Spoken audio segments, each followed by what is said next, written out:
Muy bien, esta noticia realmente a mí me impactó bastante.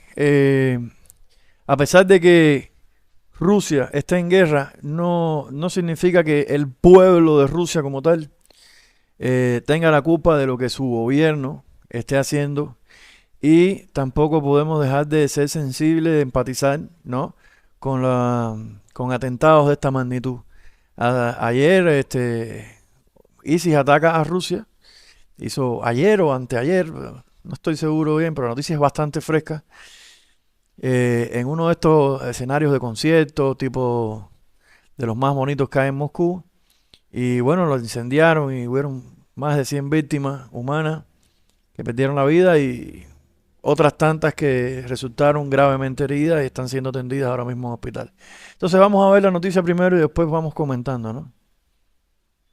Uno de los mayores atentados de su historia. Todo ocurrió cuando unos hombres armados con rifles de asalto abrieron fuego indiscriminadamente contra civiles en una sala de conciertos, causando al menos 133 muertos. Respecto a quién ha sido, parece que a estas alturas ya no hay dudas. El ISIS ha reivindicado el ataque y todo parece indicar que la franquicia ISIS-K, que es la que opera en Afganistán, Pakistán y partes de Rusia, Irán e incluso la India, es la que ha ejecutado este abominable acto. Después de que la agencia de comunicación de ISIS publicase material gráfico exclusivo del ataque, ya nadie duda de que son los yihadistas los que se encuentran detrás de esto, y el tema se veía venir, ya que Rusia desarticuló dos células de ISIS en el último mes que tenían pensado atentar. De hecho, Estados Unidos había alertado de la posibilidad de que este ataque se pudiese producir, y el gobierno ruso decidió mirar para otro lado.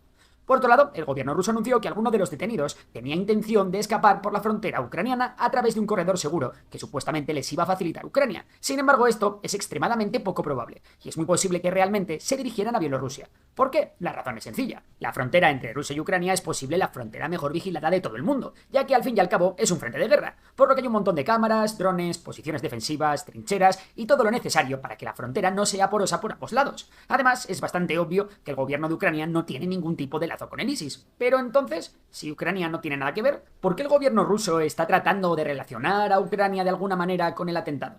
La respuesta es doble. Por un lado, relacionar el atentado con Ucrania aumentará el apoyo popular a la invasión de Ucrania entre la población rusa e incluso podría llegar a justificar otra movilización forzosa que Rusia necesita para formar los dos cuerpos de ejército que Rusia anunció que tenía planeado crear. Bien, ahora que hemos visto quién llevó a cabo los atentados, es hora de preguntarse el por qué. Es decir, ¿qué tiene el ISIS contra Rusia? Pues veamos, porque esta lucha viene de muy atrás. Lo primero que tenemos que hacer es retroceder al origen de ISIS y cómo su camino se cruzó con el de Rusia.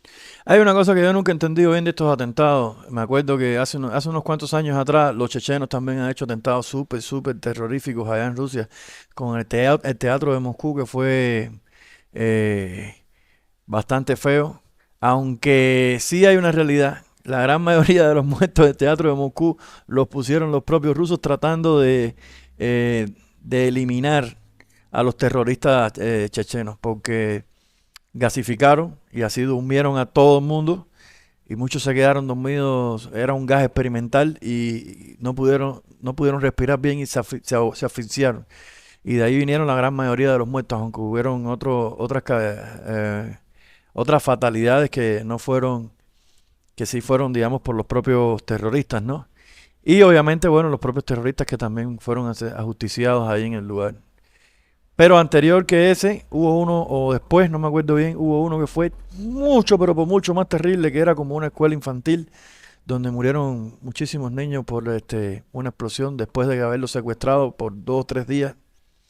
Terminaron detonando bombas y inmolándose ellos mismos y matando muchos niños y todo eso. Entonces es terrible las cosas que realmente han pasado en cuanto a terrorismo en Rusia. Bueno, esta es la más reciente y es bastante fea también. Y como la está explicando, la verdad que la explica de una manera, pero muy buena lo que está diciendo. Pero bueno, yo quería también aportar un último detallito antes de seguir. Yo nunca he entendido bien cuál es el tema de los terroristas.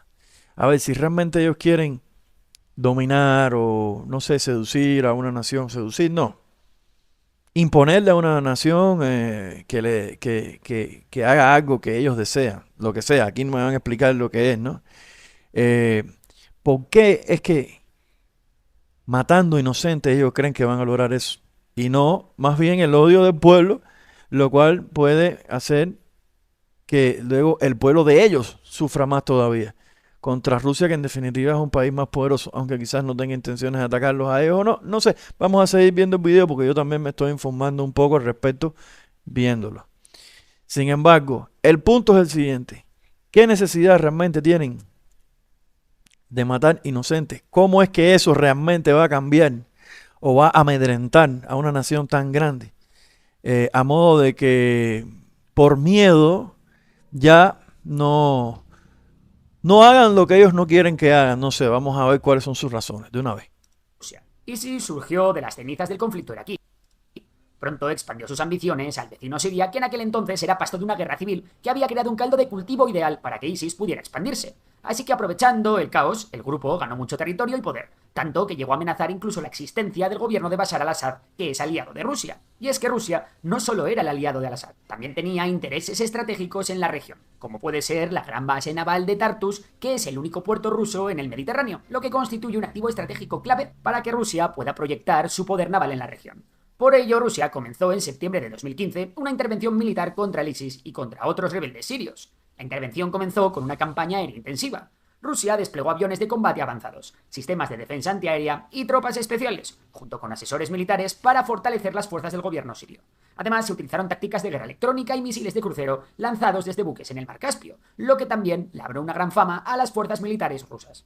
Esta campaña en Siria fue exitosa, pero también hizo que ISIS declarase a Rusia como uno de sus peores enemigos. Y es que, como era de esperar, ISIS no se quedó de brazos cruzados. El grupo, conocido por su brutalidad y tácticas extremas, llamó a Rusia enemigo del Islam y comenzó a fomentar ataques tanto dentro de Rusia como contra sus intereses en el extranjero. Por si el apoyo ruso al Assad fuese poco, ISIS y Rusia tienen otros intereses enfrentados. ISIS, como grupo suní, tiene a los chiitas como uno de sus grandes enemigos. Por ello, el ISIS odia a Irán, que es la principal potencia chiita. ¿Y quién es el principal aliado de Irán? Exacto, Rusia. Así que Rusia e ISIS se han visto las caras más allá de Siria. Uno de los lugares en los que esto ha ocurrido es en Irak. Allí Rusia ha proporcionado apoyo al gobierno iraquí en su lucha contra ISIS, principalmente en forma de suministros militares, entrenamiento y asesoramiento de inteligencia. De hecho, Rusia, junto con Siria, Irak e Irán, estableció un centro de inteligencia en Bagdad para coordinar la lucha contra ISIS. Pero además, la lucha entre Rusia y el ISIS también se lleva a cabo en África. Y es que las juntas militares golpistas, que han tomado el poder en varios países del Sahel, como Burkina Faso, Mali o Níger, tienen excelentes relaciones con Rusia. Y claro, ahora que en esos países, Francia y Estados Unidos ya no tienen tanta influencia, le toca a Rusia y a su grupo Wagner ayudar en la lucha contra los diversos grupos yihadistas que constantemente causan problemas en la región. Esta situación se dará especialmente en Níger, donde la Junta ya ha pedido a Estados Unidos que abandone el país. No obstante, quizás el motivo de enemistad entre ISIS y Rusia más relacionado con este ataque es la buena relación que los rusos tienen con el gobierno de Afganistán, que también está en guerra contra el ISIS y a los cuales el ISIS tacha de ser demasiado tibios. Por otro lado, hay que recordar que primero la Unión Soviética y luego Rusia han sido históricamente un enemigo de los yihadistas, al menos desde los tiempos de la guerra de Afganistán, cuando los soviéticos invadieron el país, y más tarde con las guerras de Chechenia. Por otro lado, están surgiendo en redes sociales un montón de mensajes diciendo que en realidad Estados Unidos o incluso Israel son los que crearon el ISIS y que son también los que controlan sus movimientos, pero ni qué decir tiene que esto no es así. Para empezar, el ISIS se creó como un movimiento de insurgencia contra Estados Unidos, que por entonces había invadido Irak. Lo único que es cierto de esta historia, y que los propagandistas utilizan para liar a la gente, es que el ISIS surgió en las prisiones estadounidenses como Camp Bucca, donde había miles de integristas recluidos, y comenzaron allí a organizarse desde las cárceles. Dicho esto, nadie controla el ISIS. El grupo tiene su propia agenda y su financiación no depende de ningún país. El ISIS es probablemente el grupo más extremista del planeta, lo que lo convierte en incontrolable. Y de hecho ya ha atentado varias veces contra Estados Unidos, tanto fuera como dentro de su territorio. Y esto es todo lo que hay que saber sobre las acciones del ISIS contra Rusia. Espero que os haya aclarado un poco las cosas. Y si te ha gustado el vídeo, ya sabes que... Bueno, en parte me quedé decepcionado porque realmente una de las cosas que quería ver era un poco qué es lo que dice acerca del ataque, cómo lo justifica, cuáles son los motivos más bien. Aquí es muy general, aquí ya básicamente es enemigo de Rusia. Está bien, ok, te entiendo. Pero ¿qué es lo que quieres obtener con esto? ¿Entiendes? Aparte de desgraciarle la vida a un montón de familias. No sé, complicado, ¿no? Este mundo es complicado. En fin, veamos qué más sucede y qué más se puede saber acerca de esto. Si hay algo interesante al respecto, pues próximamente seguiremos hablando.